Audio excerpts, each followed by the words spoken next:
আসসালামু আলাইকুম ওয়া রাহমাতুল্লাহ।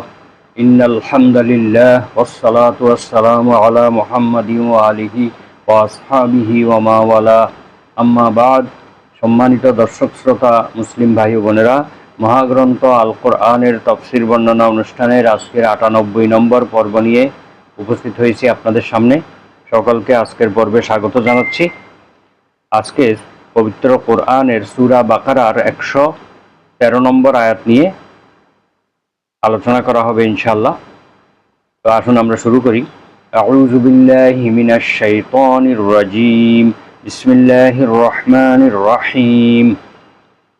ওয়াকালাতিল ইয়াহুদু লাইসাতিন নাসারা আলা শাইই ওয়াকালাতিন নাসারা লাইসাতিল ইয়াহুদু আলা শাইই ওয়া হুম ইয়াতলুনাল কিতাব কাযালিকা ক্বালাল্লাযীনা লা ইয়া'লামুনা মিসলা কাওলিহিম ফাল্লাহু ইয়াহকুমু বাইনাহুম ইয়াওমাল কিয়ামাতি ফীমা কানূ ফীহি ইখতালিফুন।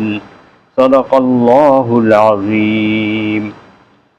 সূরা আল বাকারা আয়াত নম্বর ১১৪। মহান আল্লাহ তাআলা ইরশাদ করেন, ওয়াকালাতিল ইয়াহুদু, ইয়াহুদিগণ বলে থাকেন, লাইসাতিন নাসারা আলা শাইইন, খ্রিস্টানগণ কোনো ভিত্তির উপরে প্রতিষ্ঠিত নেই। ওয়াকালাতিন নাসারা, খ্রিস্টানগণ বলে থাকেন, লাইসাতিল ইয়াহুদু আলা শাইইন, ইহুদিরা কোনো ভিত্তির উপরে, কোনো ধর্মীয় ভিত্তির উপরে তারা প্রতিষ্ঠিত নেই। অহুম ইয়াতলুনাল কিতাব, অথচ তারা উভয় জাতি আল্লাহর কিতাব পাঠ করে থাকে। কাযালিকা ক্বালাল্লাযীনা লা ইয়া'লামুনা মিসলা কাওলিহিম, অনুরূপভাবে যারা কিছুই জানে না তারাও এদের মতো কথাবার্তা বলে থাকে, অর্থাৎ ইহুদি এবং খ্রিস্টানদের মতো বলে থাকে। ফাল্লাহু ইয়াহকুমু বাইনাহুম ইয়াওমাল কিয়ামাহ, কিয়ামতের দিন আল্লাহ তাআলা তাদের মধ্যে যাবতীয় বিষয় ফয়সালা করে দেবেন। ফীমা কানূ ফীহি ইখতালিফুন, তারা যে বিষয় নিয়ে মতপার্থক্য করছে, তর্ক বিতর্ক করছে, বাকবিতণ্ডায় লিপ্ত হয়েছে, এই বিষয়গুলো আল্লাহ তাআলা কিয়ামতের দিন ফয়সালা করে দেবেন। বিষয়টি আল্লাহ তাআলা পরিষ্কার করে দেবেন সমগ্র মানব জাতির সামনে। এই আয়াতটি নাজিল হওয়ার কারণ হচ্ছে যে ইহুদিরা তাওরাত এবং খ্রিস্টানগণ ইনজিল পাঠ এবং আলোচনা করে থাকে। উভয় কিতাবের মধ্যেই উভয় কিতাবের সত্যতা বর্ণনা করা হয়েছে এবং রাসূল সাল্লাল্লাহু আলাইহি ওয়াসাল্লামের আগমনের ভবিষ্যৎবাণীও সেখানে রয়েছে।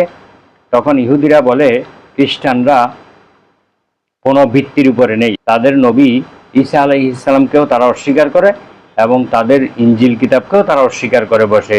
অনুরূপভাবে খ্রিস্টানরাও পাল্টা যুক্তি হিসেবে ইহুদিদের ধর্মকে অস্বীকার করে এবং তাদের উপর অবতীর্ণ তাওরাত কিতাবকেও তারা অস্বীকার করে, মূসা আলাইহিস সালামের নবুয়তকেও তারা অস্বীকার করে এবং তারা একে অপরকে ভিত্তিহীন বলে তারা দাবি করে। এর পরিপ্রেক্ষিতে আল্লাহ তাআলা এই আয়াতটি অবতীর্ণ করেন। এই আয়াতে বলা হয়েছে যে ইহুদিগণ বলে থাকেন যে খ্রিস্টানগণ কোনো বিষয়ের উপরে, কোনো ভিত্তির উপরে তারা নেই, এবং খ্রিস্টানগণ বলে ইহুদিরাও কোনো ভিত্তির উপরে নেই, অথচ তারা উভয়েই গ্রন্থ পাঠ করে, আল্লাহর কিতাব পাঠ করে। খ্রিস্টানগণ ইনজিল কিতাব পাঠ করে, ইহুদিগণ বা বনী ইসরাইলগণ তারা তাওরাত গ্রন্থ পাঠ করে। তো এই নাজরানের খ্রিস্টান প্রতিনিধিরা যখন রাসূলুল্লাহ সাল্লাল্লাহু আলাইহি ওয়াসাল্লামের নিকট আগমন করে, তখন ইহুদি পণ্ডিতরাও সেখানে উপস্থিত ছিলেন।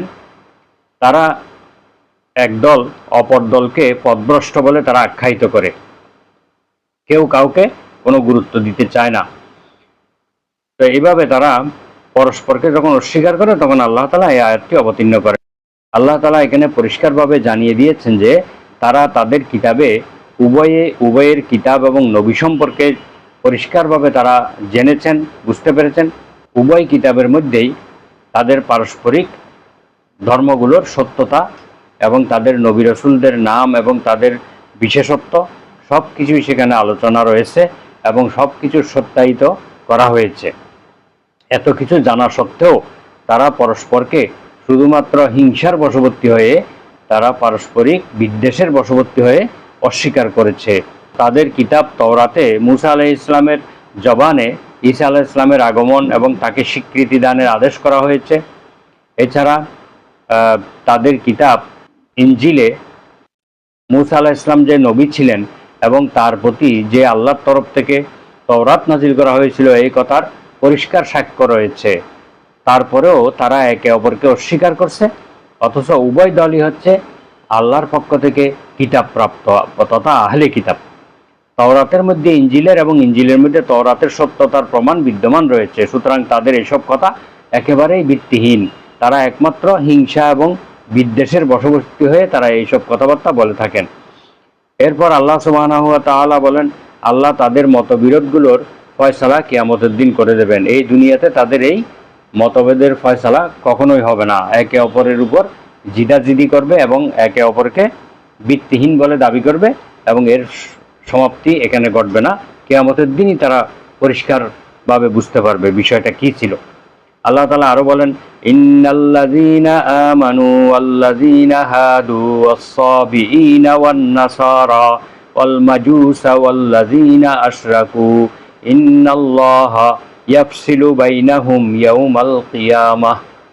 নিশ্চয়ই যারা ঈমান এনেছে অর্থাৎ যারা ঈমানদার, ওয়াল্লাযীনা হাদু এবং যারা নিজেদেরকে ইহুদি বলে দাবি করে, ওয়াস-সাবিঈন যারা সাবিঈ, ওয়ান নাসারা এবং যারা খ্রিস্টান, ওয়াল মাজুসা অগ্নি উপাসক, ওয়াল্লাযীনা আশরাকু এবং যারা শিরক করে থাকে, যারা মুশরিক, ইন্নাল্লাহা ইয়াফসিলু বাইনাহুম ইয়াউমাল কিয়ামাহ।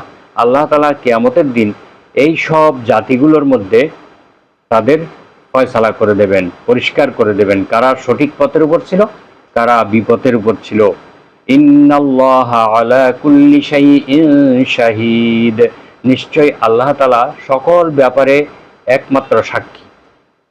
আল্লাহ তাআলা সব কিছু দেখতেছেন।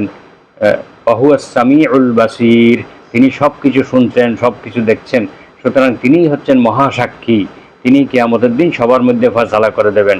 দুনিয়াতে যতই বাড়াবাড়ি করুক না কেন, একে অপরের উপর প্রাধান্য বিস্তার করার চেষ্টা করুক না কেন, কারা কারা আল্লাহ তাআলার বিধানের উপরে প্রতিষ্ঠিত ছিল সেই ব্যাপারে আল্লাহ নিজেই ফয়সালা করে দেবেন।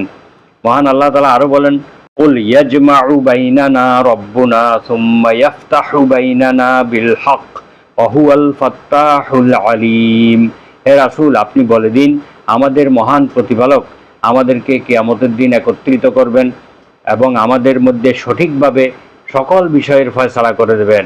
মতবিরোধপূর্ণ যত বিষয় আছে দুনিয়াতে সবগুলো কিয়ামতের দিন আল্লাহ তাআলা সবার সামনে পরিষ্কার করে দেবেন, ক্লিয়ার করে দেবেন। নিশ্চয়ই তিনি শ্রেষ্ঠ ফয়সালাকারী, শ্রেষ্ঠ বিচারক এবং সর্বজ্ঞ। সূরা সাবা আয়াত নম্বর 26। তো আমরা এই আয়াত থেকে যেটা বুঝতে পারলাম যে একে অপরকে দোষারোপ করা এটি ছিল পূর্ববর্তী আহলে কিতাবদের একটি জঘন্যতম একটি বৈশিষ্ট্য, যারা একে অপরকে আল্লাহর কিতাব পাওয়া সত্ত্বেও, আল্লাহর কিতাবের মধ্যে সব কিছু জানার পরেও তারা একে অপরকে দোষারোপ করত।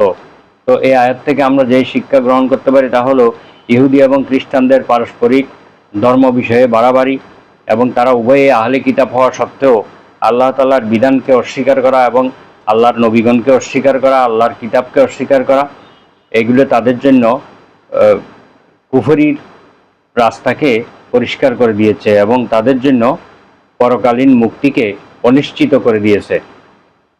তারা যদি সকল নবীকে অনুসরণ করত, সবাইকে স্বীকার করত এবং আল্লাহর কিতাবগুলোকে স্বীকার করত, তাহলে তারা রক্ষা পেত।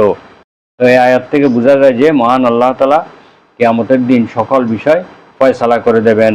সুতরাং কোনো বিষয়ে মতবিরোধ না করে, কাউকে দোষারোপ না করে আমরা সব কিছুর ভার, সব কিছুর ফয়সালার দায়িত্ব আল্লাহ তাআলার উপর ন্যস্ত করব এবং আল্লাহ তাআলার বিধানগুলোকে সহজ সরলভাবে পালন করব। কোনো ধরনের সেখানে ছলনার আশ্রয় গ্রহণ করব না, কোনো ধরনের কৌশল অবলম্বন করব না। সহজ সরলভাবে আল্লাহ তাআলার বিধানগুলোকে আমরা পালন করব এবং জটিল বিষয়গুলোর ফয়সালা আল্লাহ তাআলার উপর ন্যস্ত করব। এটাই হচ্ছে আমাদের দায়িত্ব।